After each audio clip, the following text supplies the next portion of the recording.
started with today's class. Of course, as we discussed, these classes are going to be a little bit more, we are going to learn new concepts. So we'll have discussions as we go along, but also we need to understand some concepts. So let's get started. So we were looking at the Bode diagram, and we learned that if you and I are able to construct the Bode plot of the individual factors, right? Just by adding them, we can get the Bode plot of a consolidated plant transfer function. So that's the strategy that we have adopted. So till now, we have looked at a few factors. So yesterday's class, we ended up with 1 by Ts plus 1.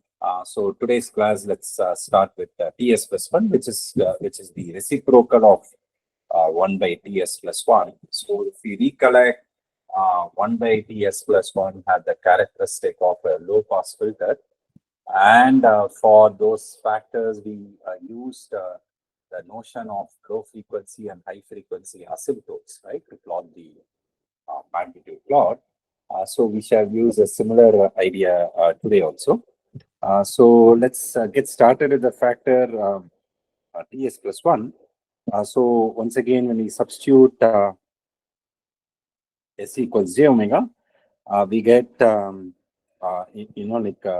1 plus j times t omega as the sinusoidal transfer function. The magnitude by now we know, right? How do we calculate it? It's the square root of the real part square plus imaginary part squared. So that results in square root of 1 plus t square omega square. In terms of decibel measure, what we do is that we take the logarithm of this and multiply it by 20. Okay, so that is the magnitude in decibel measure. And the phase is going to be tan inverse of the imaginary part by the real part, which is tan inverse t omega. Okay, so now if we look at this magnitude plot, we can immediately observe that at frequencies which are small, right, which are much smaller than the corner frequency, what happens is that the magnitude tends to 0 decibels, right, as you show. So this is the low frequency asymptote that you and I are aware of, right? Now at frequencies which are much greater than the corner frequency, where omega goes more than 1 by t, what happens is that magnitude goes linearly with respect to omega. That is the high frequency asymptote. In this case, it becomes 20 log t omega, right? For 1 by Ts plus 1, it was minus 20 log. Okay. So if we plot the magnitude plot, the low frequency asymptote is this 0 decibel line. The high frequency asymptote is this straight line with a slope of 20 decibels per decade. And 1 by t is the corner frequency.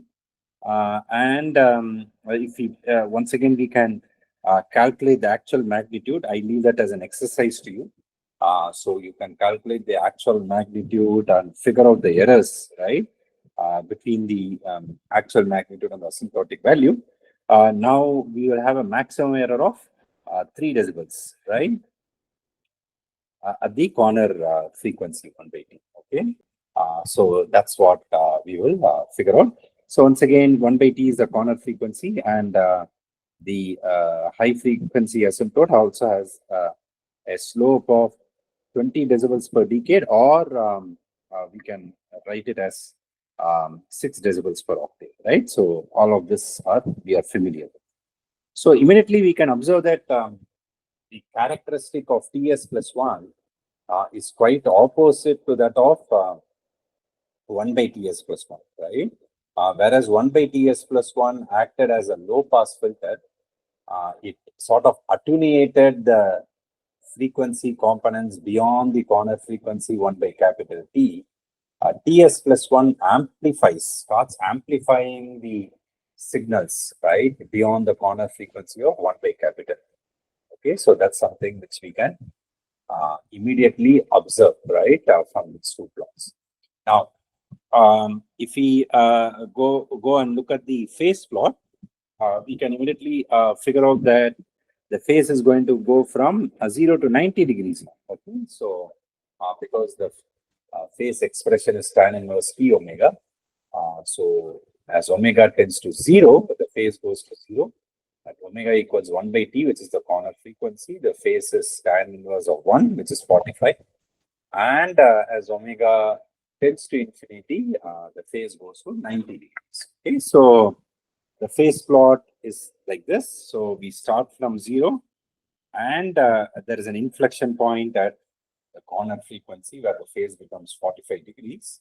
And asymptotically, the phase goes to 90 degrees. So once again, we can observe a symmetry between 1 by Ts plus 1 and Ts plus 1, right? So there appears to be a reflection, right, between the two factors.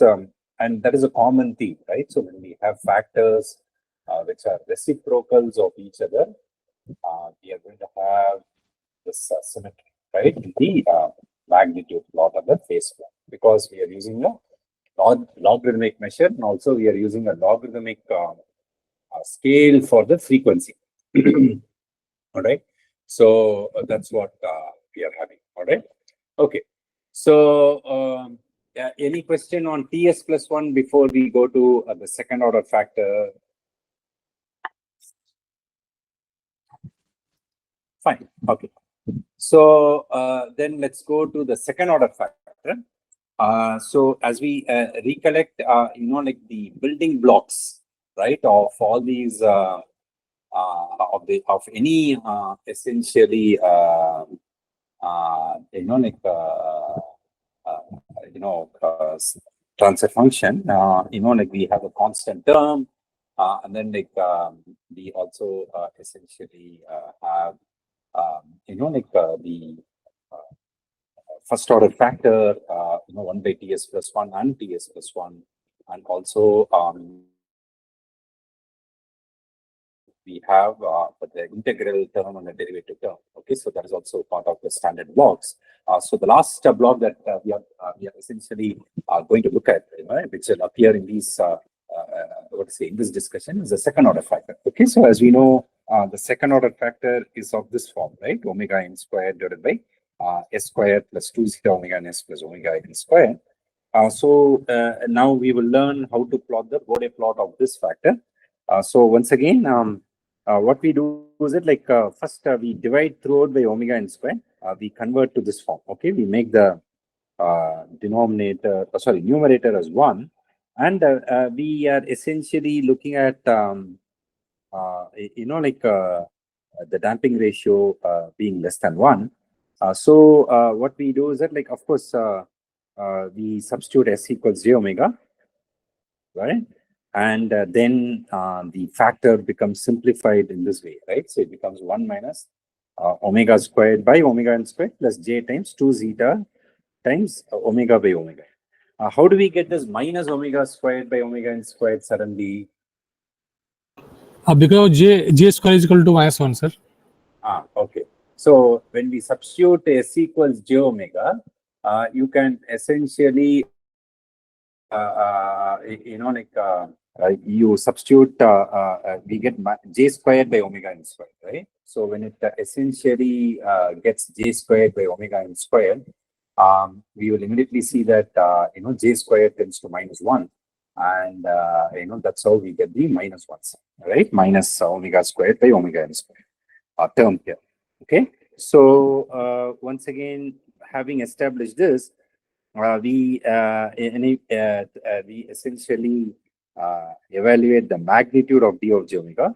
The magnitude of ratio of any two complex functions is the ratio of the individual magnitudes, right? That you and I are aware of right now.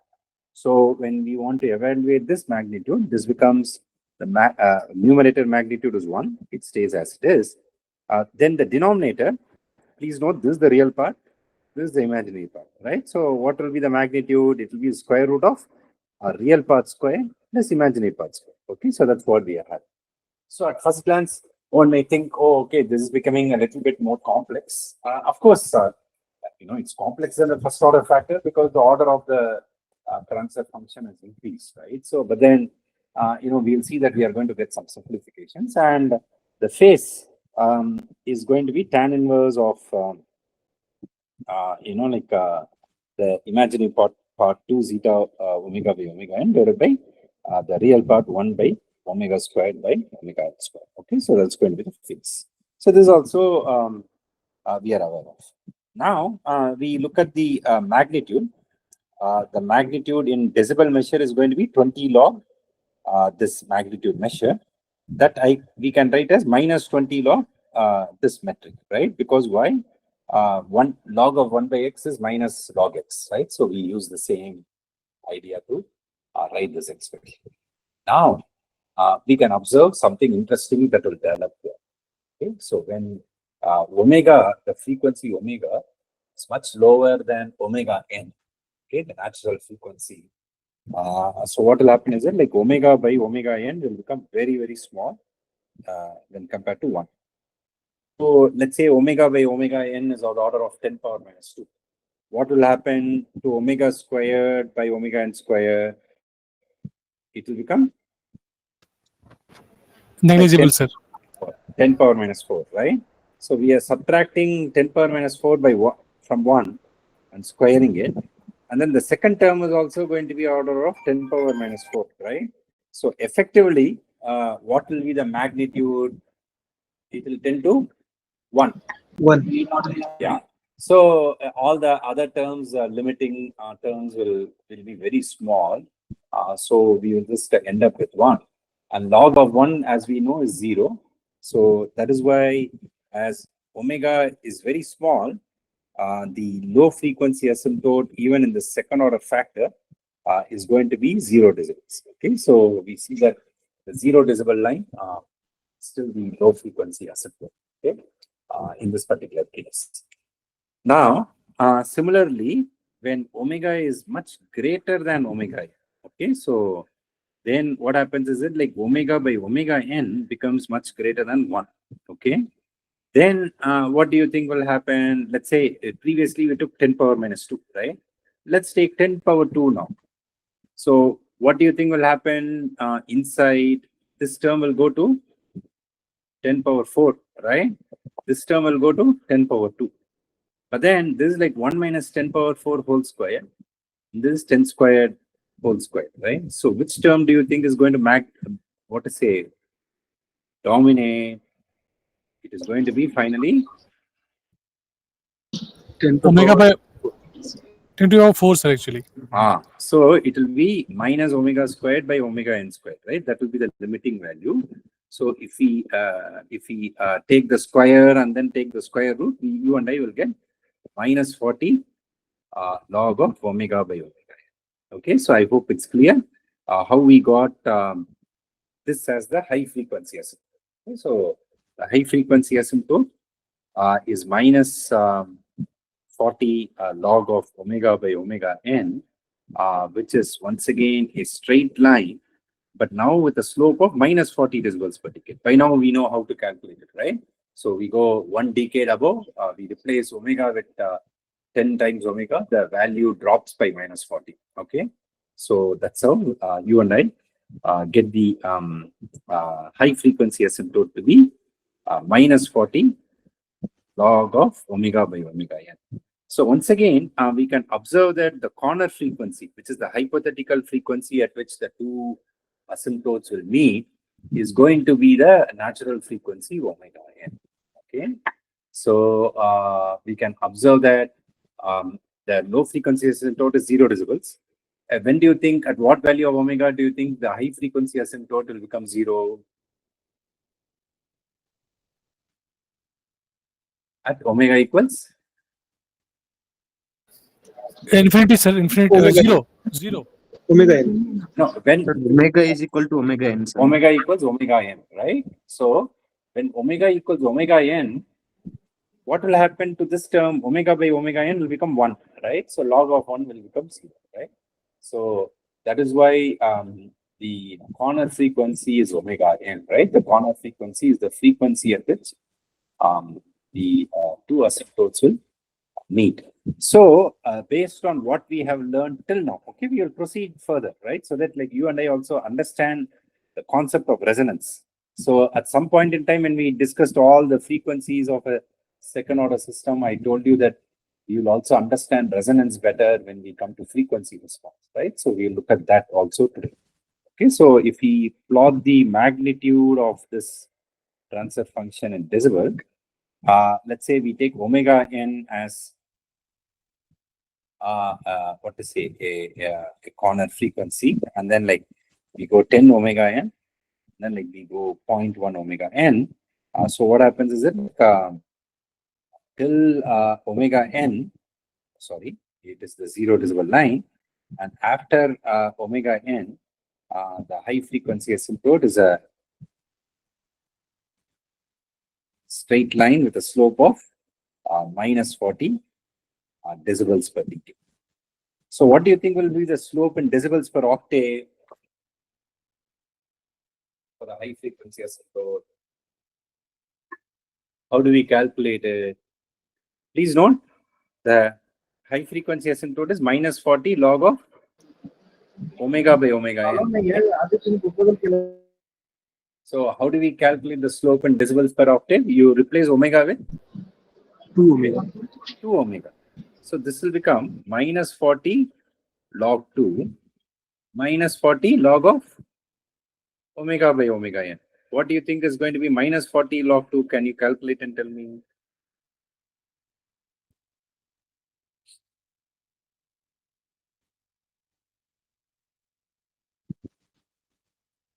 Minus 40. 12, sir. 12. It's going to become minus 12. Correct. So we are going to get minus 12. So this slope is going to be minus 12 decibels per octave. I hope it's clear how we got this, right? Okay. So I'm sure by now we are familiar with how to do these calculations. All right. Okay. So these are the asymptotes. Now, what about the actual curve? And since the actual magnitude is this, the question is, at what frequency will I get this value to be the maximum? So you can observe that, like the magnitude of this factor is 1 divided by square root of a term with omega, right? The terms involving omega are in the denominator. Now, if I want to figure out at what frequency will this term be maximum, it is equivalent to asking at what frequency the denominator will be a minimum, right? So you and I can pose the problem as one where we want to figure out which frequency will give me the maxima of this magnitude, as one to figuring out which frequency will give me will make this function f of omega to be a minimum. Okay, this f of omega is this function. So how do you calculate? How do we calculate minimum of a function in? Sorry, sir. First Can derivative you should be equal to 0. rephrase whatever statement you made in the last one? So if you Sorry. the question that we are asking is that this is the function thing is that having looked at the asymptotes, we are also asking the question at what frequency will this magnitude be a maximum? Okay, so by looking at the expression, we can observe that the magnitude of d of j omega is 1 divided by square root of a function involving omega. So, in other words, since the numerator is constant, which is 1, we can immediately conclude the frequency at which the denominator is a minimum, right, will be the frequency at which the ratio of 1 to the denominator will be the maximum. I hope that argument is clear, right? Yeah. Okay, I hope that is clear, Prem. Yes, sir. Clear. So we are just trying to understand where resonance is occurring, right? Yeah. That's the only thing. Yeah. Slowly we are coming to that, right? So, yeah. So the denominator factor is this f of omega, right? So now from calculus, how do we figure out which is the How do we figure out minima? Derivative of this should be equal to 0. That is Ah. point number 1. And second should be Okay. second derivative should be positive. Very good, Roshan. So first we calculate df omega, df d omega as 0, and then we solve for omega. Okay. So you and I solve for omega and figure out, like where, we get this solution. Then once we get this solution, we take the second derivative of this function f of omega with respect to omega. The question is, at what frequency do we have a positive second derivative? Okay. And that essentially gives us, like the point where you and I will have a minimum. Okay. So we do that exercise here. All right. I hope it's clear, like how we came to this particular step. All right. Okay. Now, we would have done the algebra here. So you and I would have, like gone through this. And when we substitute, when we take the first derivative and equate it to 0, immediately we get omega to be omega n times square root of 1 minus 2 zeta square, which we can figure out that is meaningful only when if zeta is between 0 and 1 by root 2. Okay, so slowly we can observe that we are getting some conclusions that we discussed before, right? On, like the fact that, like when we will have resonance. Okay, so this comes as a solution to df, the first derivative being 0. Okay, so obviously this is meaningful only when 1 minus 2 zeta squared is greater than 0.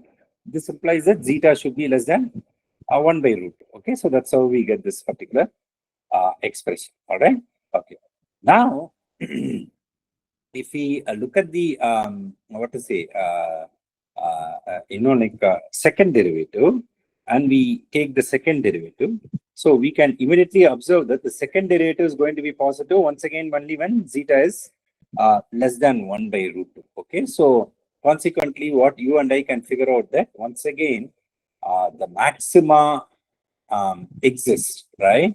Only when zeta is going to be less than 1 by root 2. Okay, so that is the conclusion. Once again, you and I can draw from this particular derivation. So immediately we can observe that, like we are having the maximum of this magnitude come into play only when zeta is less than 1 by root 2. Okay, so that is an important conclusion for us. Okay, and this frequency is what is called as the resonant frequency. That is omega r being omega n times square root of 1 minus 2 zeta square is what is called as the resonant frequency. So I hope the concept of resonance is clear. So in other words, the notion of resonance is clear from this discussion of frequency response, where you and I have figured out that it is the frequency at which the magnitude of the sinusoidal transfer function becomes a maximum, or in other words, it is the frequency at which the corresponding sinusoidal signal. Okay, if you take it as sine omega rt, is going to be multiplied by the maximum possible value, right? And it's going to be amplified by the maximum possible extent. Okay, so I hope it is clear what this concept of resonance is and how do we get it, right? So once again, like if zeta is going to be less than 1 by root 2, this resonant frequency is meaningful only when the system is underdamped, right? So that is pretty clear to us. And for underdamped second order systems, we have the damped natural frequency. This is once again a recap of what we learned. So we know about the natural frequency. What is the natural frequency?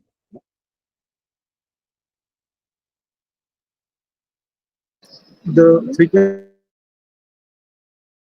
at which oscillate without any external force. when disturbed from the Okay. So I think there is one more component left in the definition, almost there. So it is the frequency Sir, of natural frequency at which the system will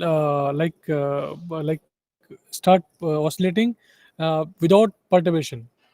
So I think just building on all the answers which have come, the natural frequency is the frequency at which the undamped unforced system would oscillate when it's perturbed. Okay, so it's important that we also consider an undamped system. Okay, in which in reality doesn't exist, but that's the approximation. Okay. yes, sir. Yes. So that is the notion of natural frequency, and then we have already derived the damped natural frequency. What is the damped natural frequency? Omega d, omega n times square root of 1 minus theta squared.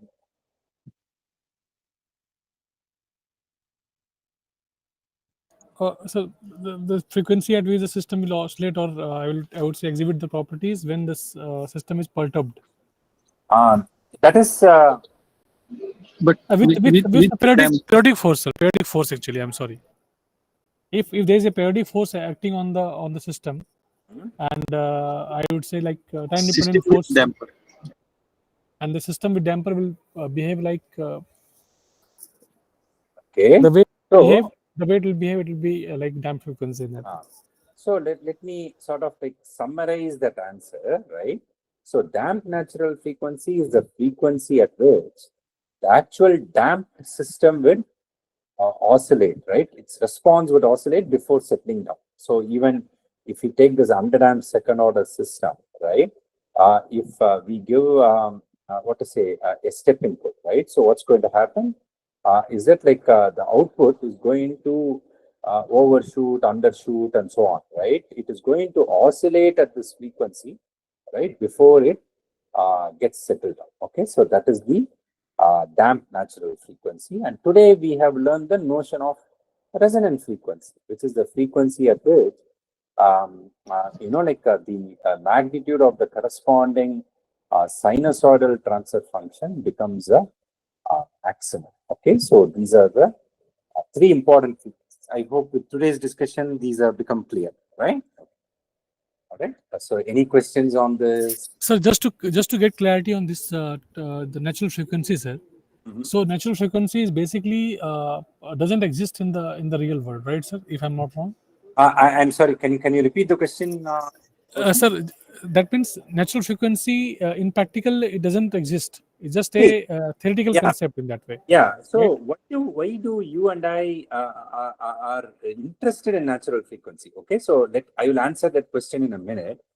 The reason is when we even like look at suspension response or any vibration response and so on, right? See, how do you and I calculate the damping ratio in practice? Okay, so it may vary very fast, right?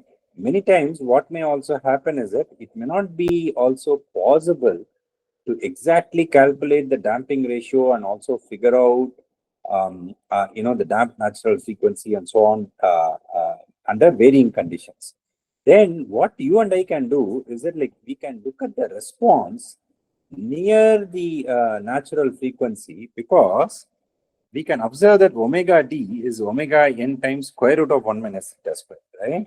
So for low values of zeta, the value of omega d is going to be quite close to omega n, right? And similarly for underdamped systems, the value of omega r is also going to be quite close to omega n, right? I hope the line of thought is clear, right? So the point is, although natural frequency may be sort of like a theoretical idea, right? Because we are not going to have an undamped system, we are not going to encounter it, but rather, like you and I can benefit from it, right? Because we are going to essentially look at the system response close to the natural frequency when we are studying the response of the actual system, because the damped natural frequency and the resonant frequency are going to be quite close to the natural frequency. Okay, so that is the engineering argument. Okay, so I hope it's clear, right. Thank you, sir. Sir, I'm just sorry to ask you one more question, sir. Basically, this natural frequency, while defining that natural frequency, we use two words, keywords like undamped and second was I just Unforced. unforced. Okay, sir. So Fine, sir. undamped, unforced, right? So once again, if we go back to that 1 degree of freedom mass spring damper system, the equation was this, right? Mx double dot plus Cx dot plus Kx equals F, right? Undamped means this goes to 0. Unforced means there is no external force, right? So we have the equation to be Mx double dot plus Kx equals 0. And from here, we get the natural frequency to be square root of K, right? So I hope this we have done previously. I hope this refreshes our memory, right? And sir, this unforced term will be applicable to damped natural frequency as well, right, sir? No, unforced. No, damped natural frequency is corresponds to the forced response version. Okay, so that is okay, periodic force. it applies both to the forced response and also the free response of a damped system. Okay, so in the definition of damped natural frequency, we don't talk about whether the system is damped or sorry, unforced or forced. Okay, so it is just that the system is damped. The damping is non-zero. And what we end up doing is that like we essentially look at the system response, right? And it could be to an input, or it could also be in response to a non-zero initial condition. Okay, so in both cases you will have the system oscillating, right, at omega d. Okay, so I hope the difference between all these aspects are clear, right? Yes, sir. Yes, clear, sir. Now, clear, sir. Thank you so much, sir. Yeah. All right. Okay. So what to say, the actual magnitude and the log magnitude and the phase curves are going to look like this. So we know that the the two asymptotes are at 0 decibels and the high frequency asymptote is at minus 40, straight line with a minus 40 decibels per decade slope. But then if we look at the actual curve, we are going to have a family of curves depending on zeta. Okay, so we can observe that if this is omega n at till omega is less than 1 by root 2, we are going to have a family of these magnitude curves. Okay, and you can see that these frequencies are the resonant frequencies at every zeta. Okay, so we can observe that this is the frequency at which we get the maximum amplitude. All right, so I hope it's clear how we get this particular phenomenon, right? As omega r being the frequency at which the value of the corresponding sinusoidal transfer function becomes the maximum in magnitude. Okay, so you can see that as zeta increases, the value of omega r, goes closer and closer as zeta increases. What's going to happen to 1 minus 2 zeta squared? It is going to decrease, right? So the value of omega r goes away from the natural frequency. Okay, and beyond 1 by root 2, we will not have this resonance happen. Okay, by the way. So beyond 1 by root 2, we are going to have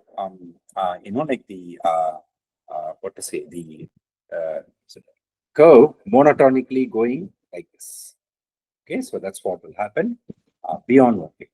Okay, so the phase in this particular case will go from 0 to minus 180 because we have a second order system whose phase goes from at steady state, it goes to minus 180. Okay, of course we can show all those things, but we just take the result. Okay, we just take the end result and go for it. All right, so that's what you and I are doing.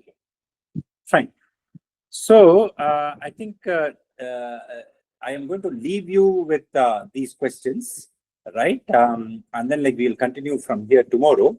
this as an exercise. You don't need to submit them as homework problems, okay? But then this is an exercise which you can do, and then like like share your answers or opinion, right? So the first question which I'm asking you is it like, please find an expression for the magnitude d of j omega at omega equals omega r. Okay, so that is the first question. Then, the second question is it like, what is the expression for the phase of, d of j omega at omega equals omega? That is the second question. And then, like, please plot the Bode plot of the reciprocal second order factor. Okay, so what will happen to the Bode plot of s squared plus 2 zeta omega ns plus omega n square divided by omega n square. Okay, so that is the third exercise problem that I want you to do. Okay, so obviously, what do you think will be the answer for the third exercise problem from this Bode plot? It's a mirror. It's a mirror of that, sir. Yeah, exactly. It will become a mirror image, right? So that is the magnitude plot will just flip over, and the phase plot will go from 0 to 180 degrees. Okay, so that's what will happen with this particular. Okay, all right. Fine. Okay, so we will stop here, and then like we will continue from here next Monday. All right. Any questions on the material discussed in today's class? Sir, I have a question over here. Please go ahead. If you can go to the previous slide a bit, sir, please. Oh. Where we have derived the high frequency asymptotic equation. High frequency. Yes, sir. Over here only. So here, sir, basically this 4j square omega divided by omega n square that we have neglected. Yeah. Okay. And approximated this function as omega divided by omega n to the power 4, right, sir? But sir, what I mean to say is this 10 to the power 4, let's say a number which is there, is when the j is around, what I mean to say is at the value of 1 upon root 2, that would be significantly high in that sense. So can we generically omit this term and derive the equation? Yeah, it is an order of magnitude analysis, Roshan, because see, let's say omega by omega n is of order of 10 square, right? I'm just taking 10 square as an example. You can take any value, right? So please note, zeta squared, right? Even when zeta is between 0 and 1, it is going to be less than 1. Do you agree? Yes, sir, of course. So when zeta squared is less than 1, this 10 power 4, the magnitude will be 10 power 4, okay? Even the product, okay? Now, think about it. To 10 power 8, you are adding 10 power 4. That is like adding 1 to 10,000. So if I say 10,000 and you say 10,001, there is not much difference, right? I can pretty much approximate it as 10,000 itself, right, Roshan? Right? That's exactly what you and I are doing here. That is 10 power 8 is a huge number. To that, when we add 10 power 4, we are essentially telling that, hey, look, like this is, we will just keep 10 power 8 and then move on. Okay, so that is what we are approximating. Okay, so I hope that point is clear to all of us, right? Yeah. Thank you, sir. Yeah. All right. Any other questions?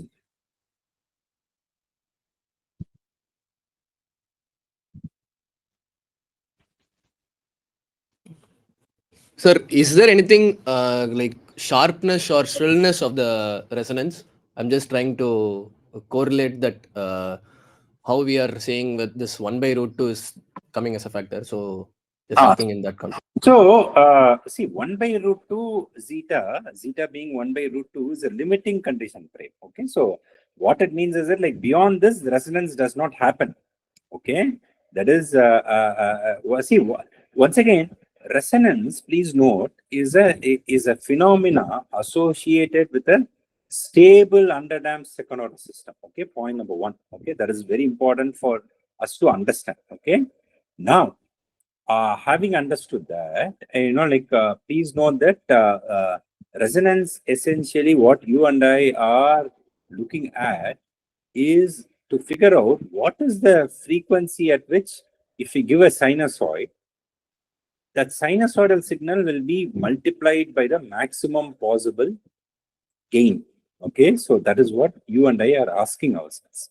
So it so turns out that that frequency is a resonant frequency. Okay, now this is meaningful only when zeta is between 0 and 1 by root 2. When zeta goes beyond 1 by root 2, right, resonance does not happen. Okay, so that is the idea, right?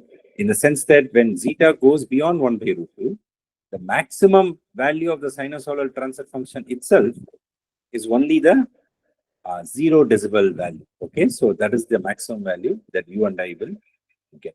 Okay, so that is one important point that we have to understand. I didn't completely get what is stillness of the resonance. Prem, can you explain that, please? No, sir. I'm just trying to correlate the resonance philosophy with the sound aspect of resonance. So in that case, I was just trying to visualize, or I mean, trying to understand. So how the sharpness, or just that. So once again, Prem, in fact, see, resonance doesn't mean instability. Okay, so once again, resonance has to do with the response of stable underdamped second order systems. Okay, point number one. But the point is that as an engineer, you and I want to avoid resonant frequencies to the best extent possible when we are designing systems. Why is that? That is because, let's say we provide a sinusoidal input at the resonant frequency. Then when, a system is oscillating, right, at the resonant frequency, the magnitude of the oscillations may become so high that it may lead to structural damage. For example, I think we may have discussed this before. If you get a chance, if you have not already looked at it, just look at Tacoma Narrows Bridge collapse in YouTube, right? So you will see that this was a suspension bridge, and the wind, was swaying the bridge, right? But then what happened was that, when the frequency of the input signal, right, was such that it activated the resonance, right, of the or the resonant frequency of the structure, the oscillations increased to such a high magnitude that the bridge itself collapsed. So, in other words, we can always argue theoretically that, look, resonance is associated with stable systems. But then, if the magnitude of oscillations becomes so high, such that, the structure may, if it undergoes structural damage, as an engineer, you and I don't want. Okay, that. Okay. So, similarly, let's say you take an automotive suspension, right? I may say, hey, look, if I excite the resonant frequency, my vehicle body is going to oscillate by a magnitude of 1.2 times the input magnitude, right? The road magnitude, right? The road profile magnitude. But then that's not very, comforting, right? Is it not? Because you imagine, let's say the road profile being like this. Let's say, let's say, this is scaled up by 1.2x, right? What you and I are going to feel as the occupant of this vehicle, we are not going to feel very comfortable, right? Are we not? So that is why, if possible, we design such that we try to avoid the, natural frequencies. Okay, sorry, the resonant frequencies. Okay, when we design such systems. I hope this line of thought is clear, right? Understood. So just one again trail of thought based on whatever you have told. So resonance will occur when a forced vibration will match the system's natural frequency. In crude terms, am I right? Resonance will occur if the frequency of the input sinusoid is equal to the resonant frequency of the system, not the natural frequency. Okay. Noted. So, okay. The resonant frequency is quite close to the natural frequency, right? That's what I sort of intuitively responded to a previous question from Roshan, right? Because although the term natural frequency may be sort of like a theoretical notion. We analyze nearby natural frequency because the resonant frequency in value is also close to the natural frequency, as we would have realized, right? So rather than in real life, you and I don't know what the value of zeta is at every instant of time, right? We don't know what the value of omega is going to be at every instant of time. So rather than like just wait for the natural frequency or the figuring out value of zeta, you and I analyze at the natural frequency, right? Which is a more I think sustainable thing, right? Is it not? Okay. Yeah. Got it, sir. So why I wanted to ask that was, so if I try to keep zeta, say between 0 to 1 by root 2 for whatever system I design, because of some other inputs or inherent characteristic of the system itself, will resonance not occur at all? No, it is, see, as long as, see, once again, that depends on the actual system frame, okay? Because, see, here you and I are assuming linear time invariant response and so on, right? But exactly what the I wanted systems, to touch upon. It is linear. systems, Yeah.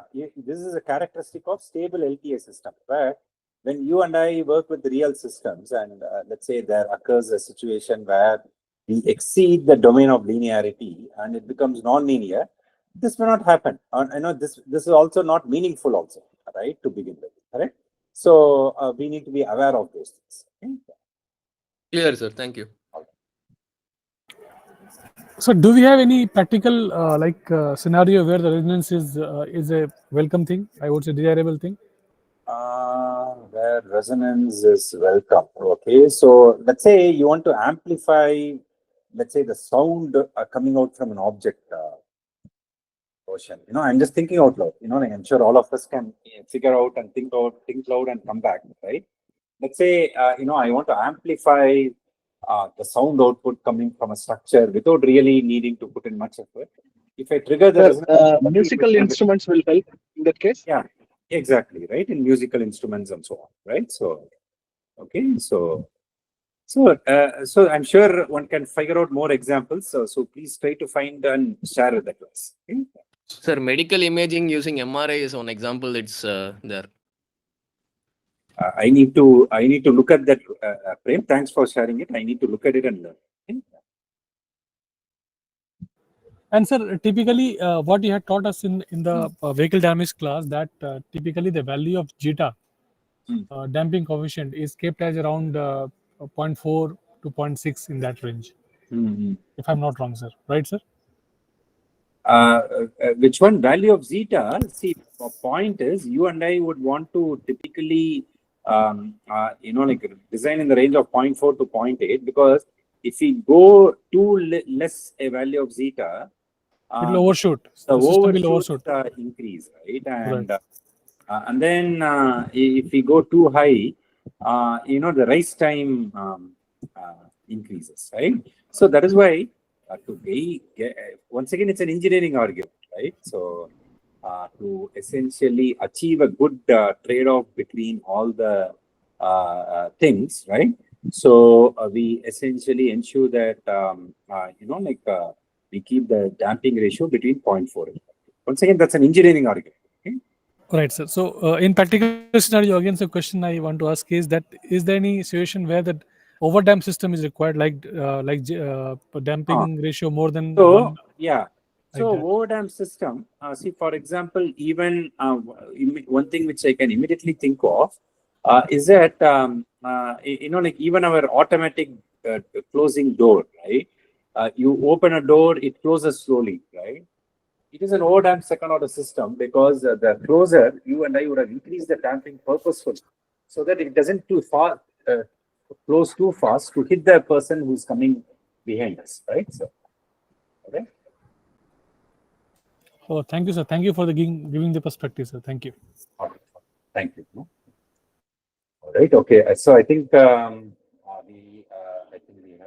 exceeded the time. Arunachalam, is everyone present in today's class? Only one absent, sir. Yuvraj. Yuvraj. Okay. So I will mark everyone else as present. Okay. So then we will continue next Monday. Okay. Right, sir. Thank you, sir. Thank you, sir. Thank you, sir. Mahashivratri wishes, sir. Okay, Mahashivratri wishes to all of you. Bye bye. Thank you, sir. Thank you. Sir. Thank you, sir.